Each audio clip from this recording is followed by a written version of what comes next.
Hello बच्चों, let's read the following question.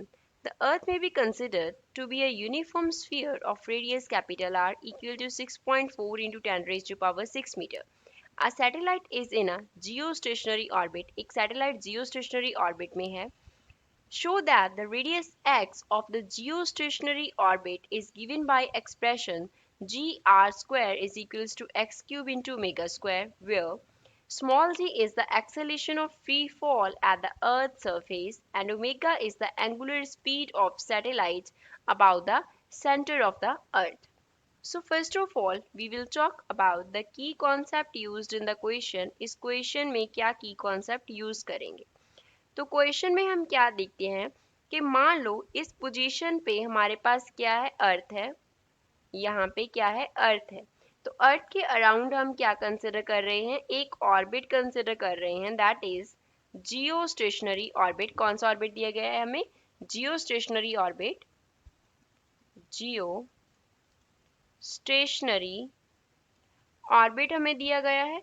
तो अब अर्थ का जो रेडियस है उसको हम कैपिटल आर मान लेते हैं. तो अर्थ के सेंटर से मेजर करेंगे तो उसका जो रेडियस होगा वो कैपिटल आर होगा. अर्थ का जो रेडियस है ऐसे बना लेते हैं, ये हमारे पास कैपिटल आर हो गया.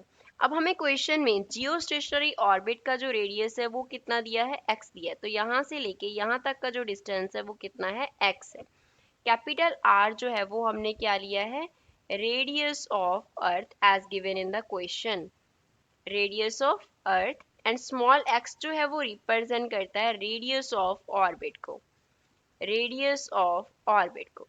अब इस सैटेलाइट को, जियोस्टेशनरी सैटेलाइट को मूव करने के लिए क्या चाहिए, सेंट्रीपिटल फोर्स चाहिए जो कि इनवर्ड डायरेक्शन में एक्ट करेगा, that is capital F.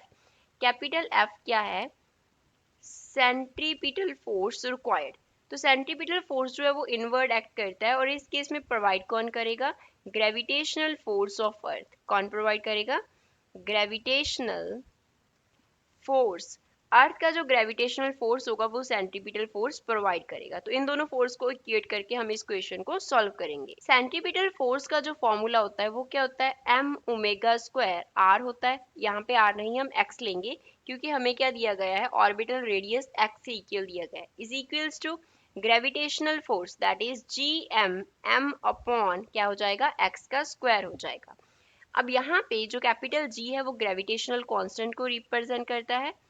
Capital G is gravitational constant. Gravitational constant को रिप्रेजेंट करता है. कैपिटल एम क्या है, this is mass of earth. हम कंसिडर कर रहे हैं mass of earth. Small M जो है वो रिप्रेजेंट करता है मास ऑफ सैटेलाइट को. Mass of satellite. ओमेगा हमें एंगुलर स्पीड क्वेश्चन में गिवन है. तो यहाँ से हम m का जो है स्मॉल m वो बोथ साइड कैंसिल कर देंगे. तो क्या रह गया हमारे पास, ओमेगा स्क्वायर एक्स इक्वल आ गया G M upon X square के. तो यहाँ से हमारे पास ओमेगा स्क्वायर एक्स का क्या हो जाएगा, क्यूब हो जाएगा. एक्स स्क्वायर यहाँ पे x के साथ मल्टीप्लाई हो जाएगा तो साथ में आ गया जी एम.